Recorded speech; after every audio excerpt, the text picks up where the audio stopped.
प्रशासन की मदद के लिए हम कुछ सबूत लेकर आए हैं जिसमें यह साफ पता चल जाएगा पूरी दुनिया को कि कौन दंगाई है और उपद्रवी कौन है।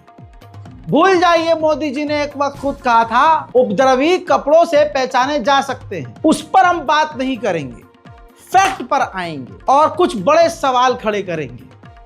पहली बात, आगे बढ़ने से पहले यह बोलना जरूरी है, इस दंगे में नुकसान किसका हुआ और फायदा किसका हुआ, यही देख लो। दिमाग इस्तेमाल करो कि इस दंगे से फायदा किसका हुआ।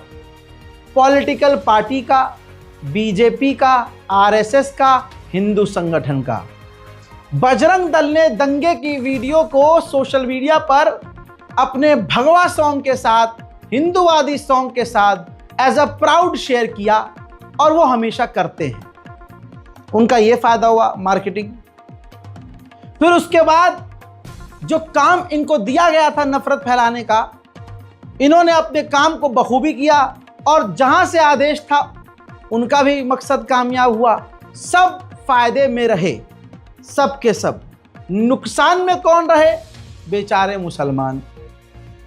खाया पिया कुछ नहीं, गिलास तोड़ा 12 आना, हमेशा की तरह दंगाई होने का इल्जाम उन पर लगा दिया। गोदी मीडिया का क्या फायदा हुआ? गोदी मीडिया जो पिछले 15-20 दिनों से कोशिश कर रहा था औरंगजेब आलमगीर की बुराइयां करके, मुर्गे की तरह आपस में लड़वा के, गोदी मीडिया का भी खेल आप नहीं समझ पाए।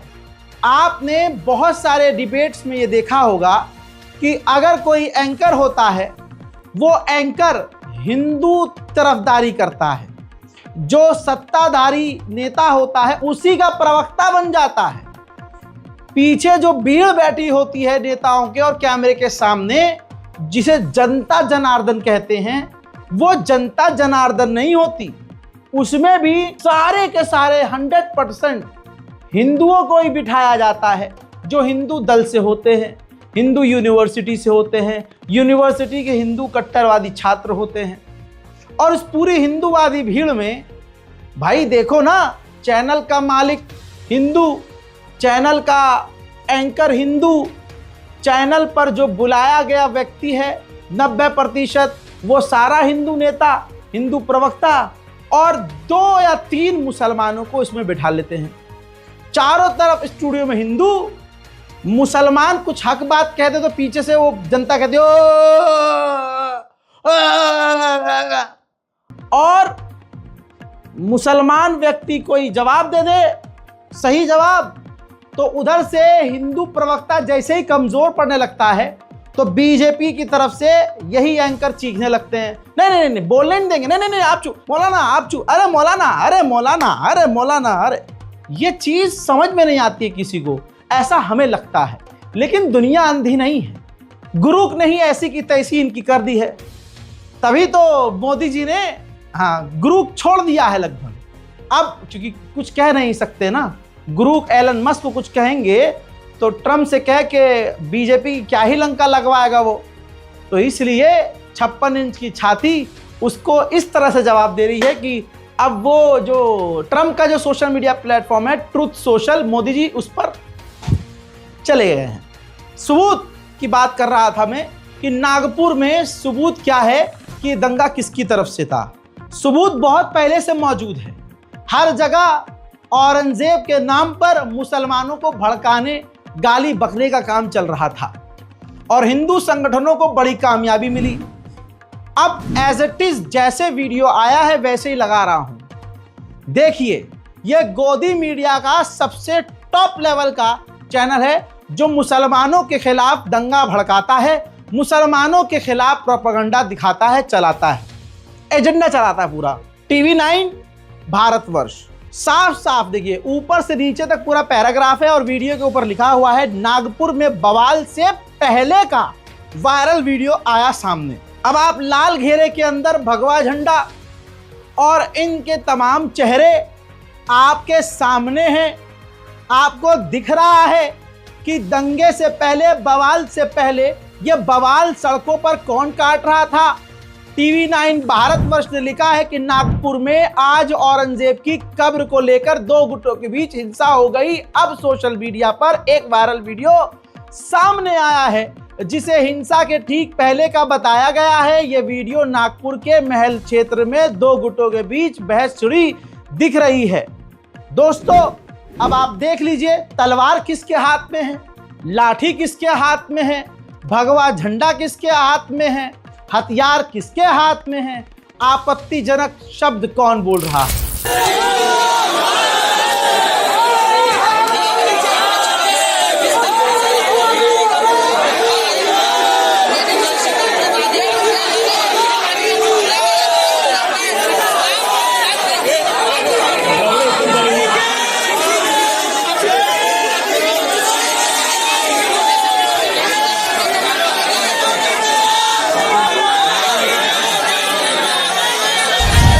अब इसके अलावा एक और वीडियो देखिए। इसके अंदर देखिए, गली मोहल्लों के अंदर भगवा लेकर आपत्तिजनक नारे और हुड़दंगई कौन मचा रहा है। हजरात, ये तमाम साक्ष्य मौजूद होने के बाद पुलिस को नजर नहीं आ रहा है और पुलिस को समझ में नहीं आ रहा है कि दंगाई कौन थे। ध्यान देने वाला एक पॉइंट यह है कि किसी भी मुसलमान का आप वीडियो देखेंगे, जो मुस्लिम भीड़ है उसमें से किसी व्यक्ति, किसी मुसलमान ने अपना मुंह नहीं ढका है, क्योंकि मुसलमानों के दिल में चोरी नहीं है, न किसी के बाप का डर। भले ही कोई अपने बाप का डर दिखा रहा हो, लेकिन मुसलमान अल्लाह के अलावा किसी से नहीं डरता। पहला पॉइंट यह है कि किसी भी मुसलमान ने मुंह नहीं ढका और नागपुर में पिछले सालों में ये कभी घटना नहीं हुई अब तक, तो अब क्यों हुई? हुआ वही, पैटर्न वही है कि बाहर के लोग आए और वहां के जो शांतिप्रिय हिंदू और मुसलमान थे उनके बीच जहर घोला। वहां की लोकल महिलाएं जो कह रही हैं, साफ पता चल रहा है कि ये पूरा ऑर्गेनाइज किया गया था। स्पेशली जो संगठन चल रहे हैं, इन्होंने बाहर से बंदे बुलाए थे या ये खुद बाहर से वहां आकर ये सब कर रहे थे। सुनिए। पूरी टीम आई, सबके हाथों में पूरे चेहरे पैक थे, उन लोग के पूरे अपने अपने चेहरे ढके हुए थे, हाथ में तलवार, डंडे, बोतलें थी। उसके बाद एकाएक उस कॉर्नर पे उन्होंने हंगामा चालू कर दिया। उसके बाद में हंगामा के साथ साथ में लोगों के शटर, घर को फोड़ना, पत्थरें फेंकना, इतना पत्थरें फेंके। पत्थरों के साथ साथ में फिर लोग ना गाड़ियों को खींचकर फोड़ना चालू कर दिए हैं। अब दंगे से काफी पहले का वीडियो, जब मुसलमानों ने अपना पक्ष रखा और आवाज उठाई, जब उनको पता चला, ये अफवाह फैली कि कुरान जलाया गया। बात 1 से 2 हुई, 2 से 4 हुई, 4 से 40 हुई। कुरान नहीं जलाया गया था। कुरान की आयत हर चादर पर जो मज़ार पर चढ़ाई जाती है, किसी भी मज़ार की चादर को उठाकर देख लो, अभी के अभी जाकर देख लो, मज़ार की चादर पर कुरान की आयत बॉर्डर पर लिखी होती है, बीच में कुरानी आयत लिखी होती है, अहले बैत और सहाबाए कराम के नाम लिखे होते हैं। उस चादर को लपेटकर औरंगजेब की मूर्ति के साथ, पुतले के साथ जलाया गया। इससे मामला खराब हुआ। लेकिन उस वक्त भी मुसलमान जब सड़क पर उतरे तो वो औरंगजेब के समर्थन में नहीं उतरे, बल्कि वो नारेबाजी अपने कलामे इलाही के जलाने पर कर रहे थे। औरंगजेब के लिए किसी ने नारेबाजी नहीं की। देखिए।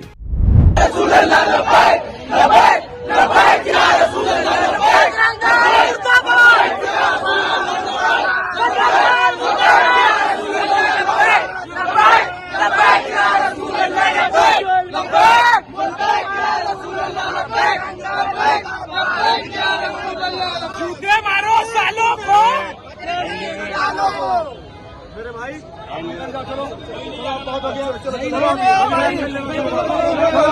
2 मिनट में गाड़ी चाहिए मेरे को।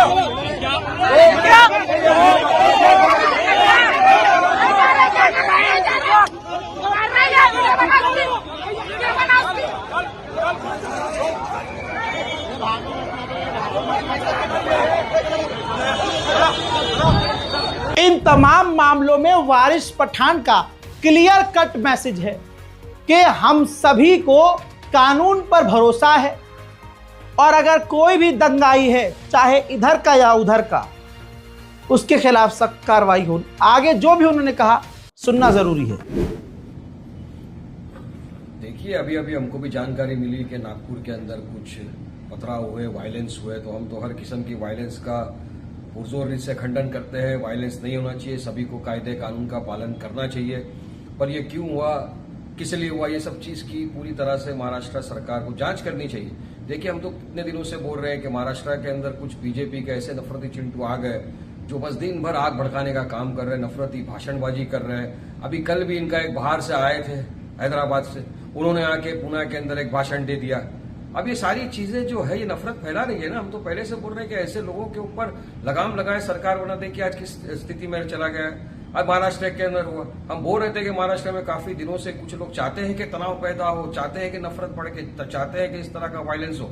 हमने मुख्यमंत्री को हमेशा से कहा कि सर आप संज्ञान लीजिए इस बात का, रोकिए ऐसे लोगों को। औरंगजेब की रूह ऊपर से नीचे आकर हिंदू संगठनों को डरा रही थी।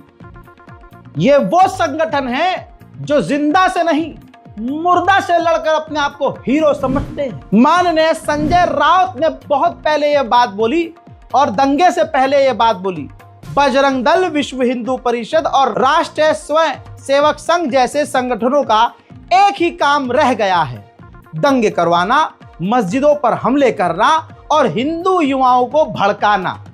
इस 4 लाइन के अलावा आज की इस तारीख में इससे बड़ा सच भारत का नहीं है। और उसके बाद आपने ये दंगे नागपुर में देख ही लिए। गोदी मीडिया खुद मेहनत कर रही थी कि कहीं तो दंगे हो। इसी वजह से आपने देखा पिछले कई हफ्तों से लगातार औरंगजेब का भूत लगातार नोएडा के दफ्तरों में, नोएडा, लश्कर नोएडा में घूम रहा था। लेकिन अब जो सच सामने आ भी रहा है, गोदी मीडिया उन तस्वीर को छुपा रही है। जैसे एक वीडियो ये देखिए, बैरिकेड के इस तरफ प्रशासन है और सामने आप कपड़ों से भी पहचान सकते हैं। बाकी दंगे का एक खास कलर भी है और दंगाइयों की एक खास पहचान भी है। झंडा आपके सामने है, बाकी आप समझदार हैं, आपको नजर आ रहा है कि गली मोहल्ले में हुड़दंग दंगे से पहले कौन मचा रहा था।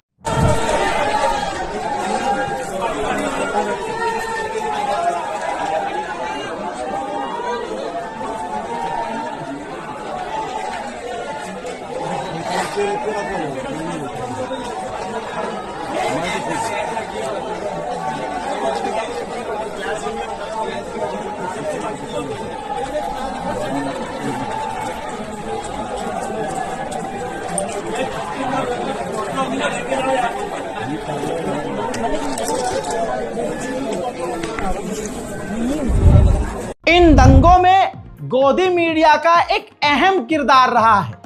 मेरी नजर से गोदी मीडिया का सबसे मेन रोल रहा है। गोदी मीडिया ने अपनी एड़ी चोटी का जोर लगा दिया दंगे भड़काने में और मुसलमानों को गलत साबित करने में।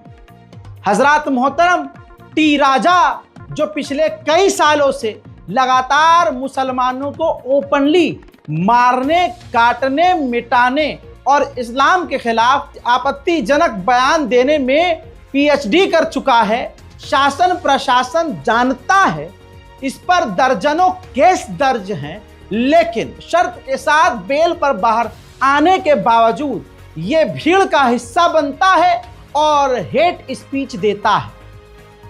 इसने कई बार दंगा भड़काने की कोशिश की और आज दंगा भड़काने में कामयाब हुआ। अभी 2 रोज पहले तक इसने इस तरह के हेट स्पीच को अंजाम दिया। हिंदू चाहता है कि औरंगजेब की कब्र का नाम और निशान मिटे। औरंगजेब जैसे पापी का नाम और निशान महाराष्ट्र से मिटे। आज कहीं पर भी औरंगजेब का नाम ना हो, यह चाहता है हमारे महाराष्ट्र का हिंदू। अब बताइए कि कब चढ़ेगा बुलडोजर, कब टूटेगी औरंगजेब की कब्र, अब बताने की आवश्यकता है। अब गोदी मीडिया की मैं बात कर रहा था, मुद्दे से मैं नहीं भटकाऊंगा आपको, मैं बीजेपी नहीं हूं। पॉइंट टू पॉइंट बात करूंगा। जिस व्यक्ति को आपने देखा, ये एक कट्टरवादी बंदा है और एक तरफा जहरीली बात करता है। इसी को यानी जिसकी तरफ से दंगे भड़काए गए, उसी को गोदी मीडिया स्टूडियो पर लेके आता है, ऑनलाइन इसका प्रोग्राम ऑन एयर करता है और इन्हीं से कहता है, माननीय साहब आप बताइए नागपुर में जो हुआ यह दंगा कितना खतरनाक है। आप बताइए ये गोदी मीडिया का कौन सा खेल है कि एक पक्ष से जो पक्ष काटने पीटने और कब्र को, औरंगजेब के कब्र को तोड़ने की, मिटाने की, खत्म करने की बात कर रहा था, उसी को तुम बड़े अच्छे बनकर उसी से पूछते हो कि सर ये जो हुआ नागपुर में, फिर उससे उम्मीद क्या करते हो? हैरानी होगी आपको। यही कर रहा है गोदी मीडिया। सुनिए। प्रोटेस्ट करना एक कर्तव्य है, मौलिक अधिकार है। हम लोग कर रहे हैं एक प्रयत्न, सभी लोग कर रहे हैं, तो वो चीज को क्या तुम लोग क्या हिंसा से क्या जवाब दोगे? क्या हिंसा का रास्ता अपनाओगे? ये महाराष्ट्र है और भगवाधारी सरकार है, ये शायद ये लोग भूल गए। और देवेंद्र फर्नांडिस ऐसे लोगों को नहीं बख्शेंगे जो पत्थर की भाषा का उपयोग करते हैं, जो पत्थर नाजायज निहत्ते लोगों पर जो पत्थर जो चलाते ना, इनको अब देवेंद्र फर्नांडिस जी नहीं छोड़ेंगे। बिल्कुल। और जी मीडिया के रिपोर्टर्स का बताना है सर कि इस हिंसा की शुरुआत उस समय हुई जब यहाँ पर विश्व हिंदू परिषद ने एक प्रोटेस्ट आयोजित किया था। प्रोटेस्ट की शुरुआत के साथ ही यहाँ पर विवादित नारेबाजी भी हुई सर, और उसके बाद अचानक पत्थरबाजी यहाँ पर शुरू हो गई। अब ऐसे में इस तरह की घटनाएं दोबारा ना हो, किस तरह से इस बात को सुनिश्चित किया जाएगा? क्या कदम उठाए जाएंगे? ऐसी घटना अगर जैसे ये तो शुरुआत से समझता हूँ, क्योंकि इनकी सोच है कि अगर नागपुर में इस तरह से हम प्रोटेस्ट करेंगे, पत्थरबाजी करेंगे, तो पूरे महाराष्ट्र में इस तरह का माहौल बन जाएगा। इसके पीछे बहुत बड़ा किसी ना किसी व्यक्तियों का हाथ है। पहले तो इसकी इंक्वायरी होनी चाहिए डीपली। और पानी की तरह साफ है कि गोदी मीडिया एक तरफा दंगाइयों का और एक पक्ष का साथ देते हुए मुसलमानों को ही आतंकवादी घोषित करने की कोशिश कर रहा है, लेकिन मुसलमान इस चीज को समझ नहीं रहा है। पिछले एक हफ्ते से एक अकेले आर्टिफिशियल इंटेलिजेंस एलन मस्क के एआई ग्रुप ने एक अकेले बीजेपी की नैया डुबो दी। आईटी सेल का पहाड़ एक लात मारकर तोड़ दिया। इसी ग्रुप से जब नागपुर के हादसे में पूछा गया तो ऑनलाइन डेटा इकट्ठा करने के बाद जो इसने सारांश बयान किया वो हिलाने वाला है। एस कुमार ने पूछा कि हेलो, नागपुर में हिंसा किस संगठन के नफरत भरे बयान से फैलाई है? ग्रुप कहता है नागपुर में हिंसा के पीछे विश्व हिंदू परिषद का नफरत भरा बयान जिम्मेदार लगता है। विश्व हिंदू ने औरंगजेब की कब्र हटाने की मांग की और उसका पुतला जलाया, जिससे अफवाह फैली कि कुरान जलाई गई। इससे तनाव बढ़ा, झड़पें हुई। बजरंग दल भी प्रदर्शन में शामिल था, पर विश्व हिंदू परिषद का बयान मुख्य कारण माना जा रहा है। अधिक जानकारी के लिए न्यूज़ देखें। यानी मोटा मोटी इसने बता दिया कि दंगा किसने फैलाया और आखिर में कह दिया कि न्यूज़ देखें। लेकिन न्यूज़ आप जो देखेंगे जाकर, उसमें संगठनों का पूरा बचाव है और मुसलमानों को घुमा फिरा कर आतंकी और दहशतगर्द बताने की कोशिश की जा रही है। फिर से कह रहा हूं, गोदी मीडिया का सबसे बड़ा रोल है आज हिंदू मुसलमान नफरत फैलाने में। अच्छा, जो नफरत फैलाता है उसका मुंह भी सुअर के पिछवाड़े जैसा हो जाता है। चित्रा त्रिपाठी का चेहरा जरा ध्यान से देखिए और इस खबर के टाइटल को देखिए। पहले खबर के न्यूज के इस शो का नाम है, एबीपी न्यूज शो का नाम है जनहित। औरंगजेब की कब्र, टूटा भगवा सब्र। इस टाइटल से ही सीधा सीधा क्लियर है कि गोदी मीडिया हिंदू संगठनों के साथ है, उनको बढ़ावा दे रहा है। दूसरी तस्वीर क्लियर है, यह है चित्रा त्रिपाठी। शो का नाम है इनका जनहित और इनके जनहित में कोई मुसलमान नहीं है। जितने लोग हैं सब बीजेपी के हैं, दिल्ली की माननीय सीएम हैं और हिंदू संगठन से जुड़े हुए लोग हैं। और इन सबकी महारानी, इन सबकी माई बाप, दंगा फैलाने वाली गोदी मीडिया की मोदी एंकर चित्रा त्रिपाठी बीच में खड़ी है। यह तस्वीर चीख चीख कर कहती है आज कि हिंदुस्तान में दंगा किस तरह से घरों के अंदर पहुंचाया जा रहा है, हिंदुस्तान में मुसलमानों के खिलाफ नफरत किस तरह से घरों में पहुंचाई जा रही है, हिंदुस्तान में मुसलमानों के खिलाफ नफरत और दंगा और सड़े हुए दिमाग की सोच गोदी मीडिया किस तरह से घरों के अंदर पहुंचा रहा है। ध्यान रखिए, गोदी मीडिया, सरकार, पॉलिटिकल पार्टीज और ये संगठन सिर्फ और सिर्फ ये खेल इसलिए खेल रहे हैं ताकि सरकार से कोई रोजगार, शिक्षा, समझ रहे हो, स्वास्थ्य, इन सब की बात ना कर सके। भाई साहब, बीजेपी इतना डर गई है आम जनता से कि उलझाते उलझाते इनके पास अब मुद्दे ना बचे। 400 साल पुराना मुद्दा उखाड़ कर ले आए। कितना दिमाग बीजेपी चला रही है ये समझ में आने वाली बात है।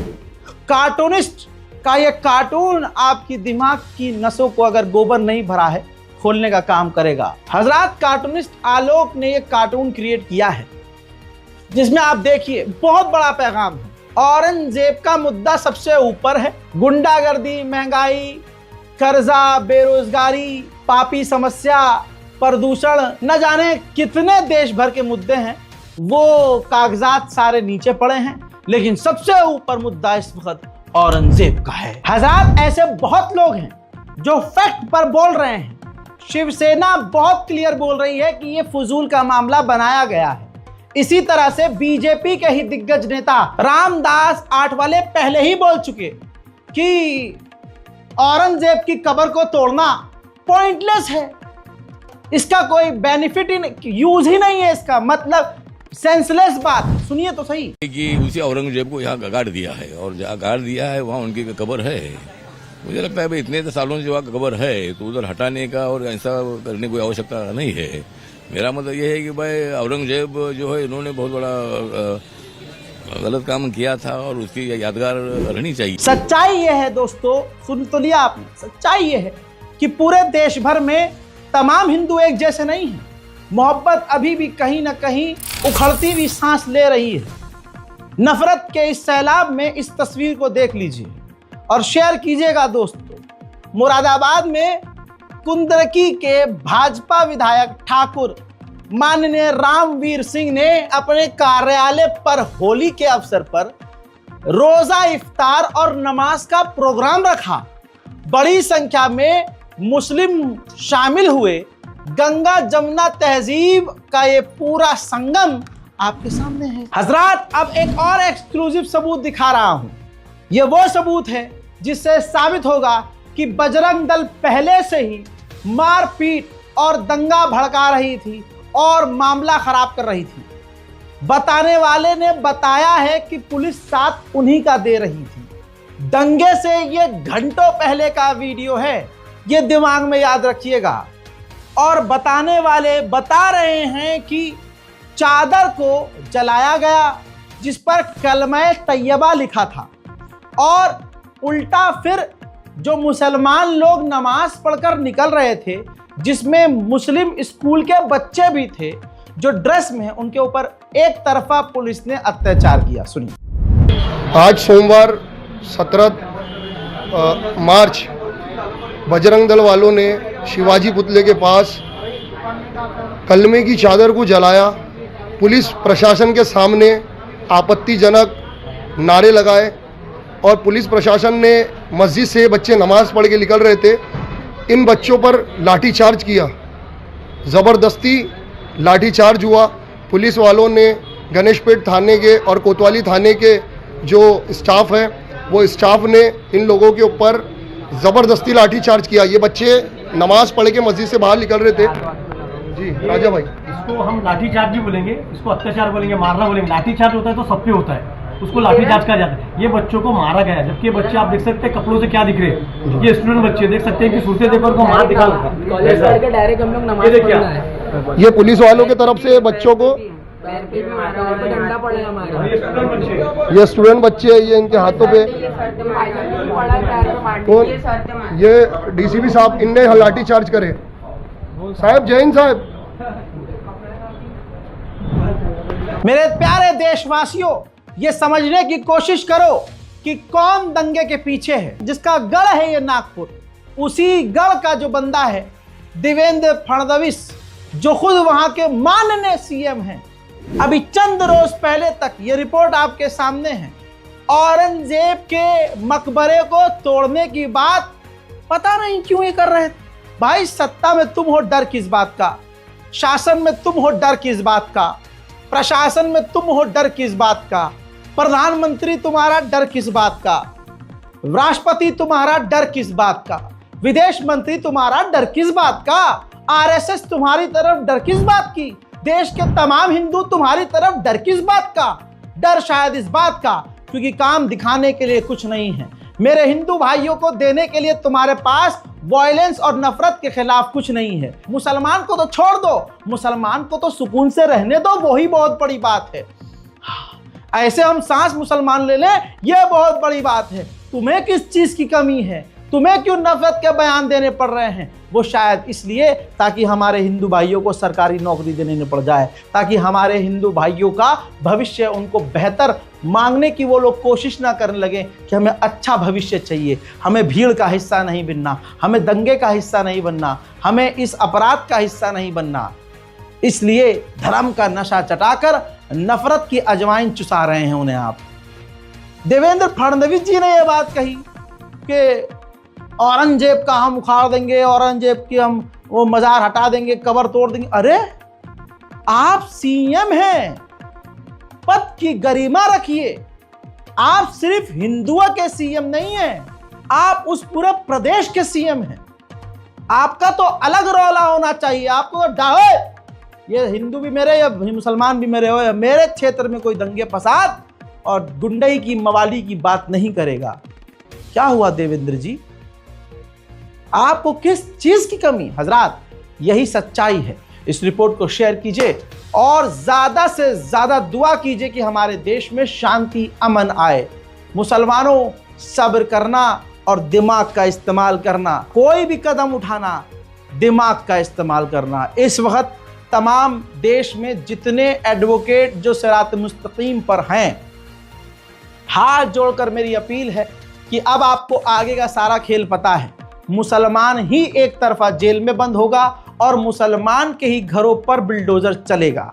लिहाजा तमाम जो न्यायपालिकाओं में सेवा देने वाले मुस्लिम नामी और ख़ासकर जो ईमानदार हैं, चाहे वो किसी भी धर्म से हैं, आगे आएँ, ग्रुप बनाएं और लीगल मदद मुसलमानों की, अल्पसंख्यकों की करें। सिर्फ दुनिया में पैसा कमा कर क्या करना जब आखिरी सफ़र में खाली हाथ जाना है और सिर्फ आपके अमाल आपके साथ होंगे। अरे कोई तो हिंदुस्तान में ऐसा संगठन होगा, कोई तो एडवोकेट की लीगल टीम होगी जो ऐसा काम करेगी और ऐसा काम करने का सोचेगी। अरे कोई तो हिंद में ऐसा वकील होगा जो भले ही उसके पास एक्सपीरियंस ना हो लेकिन दिल में ज़मीर होगा, जो गरीब मुसलमानों की मदद के लिए आगे आए। मैं अपील करता हूं, मैं हाथ जोड़ता हूं पहली बार तमाम मेरे एडवोकेट लोगों के सामने कि भाई गरीब मुसलमानों की मदद के लिए आगे आइए। पैसे वाले मुसलमानों से अपील है, जिनको फंसाया जा रहा है उनकी मदद के लिए अपना पैसा थोड़ा सा खर्च करो। खुदा की कसम दिल में सुकून आएगा। परवरदिगार की कसम जब आप बिस्तर पे सोएंगे तो आपको सुकून की नींद आएगी। आप अगर ज़मीन पर भी सोएंगे तो आपको चैन की नींद आएगी। ये हाथ जोड़कर मेरी अपील है। और अगर कोई ऐसी ऑर्गेनाइजेशन ये काम कर रही है कि गरीबों और मिस्कीनों की और लाचारों की मदद के लिए वो आगे आ रही है, तो हमें कांटेक्ट कीजिए, हमें ईमेल कीजिए। इंस्टाग्राम का ये मेरा अकाउंट है razagrafi_official। आप मुझे DM कीजिए। मैं बिना किसी फ़ायदे के सीधा सीधा आपके बारे में, आपकी संस्था के बारे में पूरी दुनिया को बताऊंगा। आप मेरी कौम को, आप मेरे हिंदुस्तान को फ़ायदा पहुंचाओ। मेरे पास जो सोर्स है, जो ताकत है, वो पूरी ताकत झोंक कर मैं आपके लिए जो कर सकता हूं मैं आपके लिए करूंगा।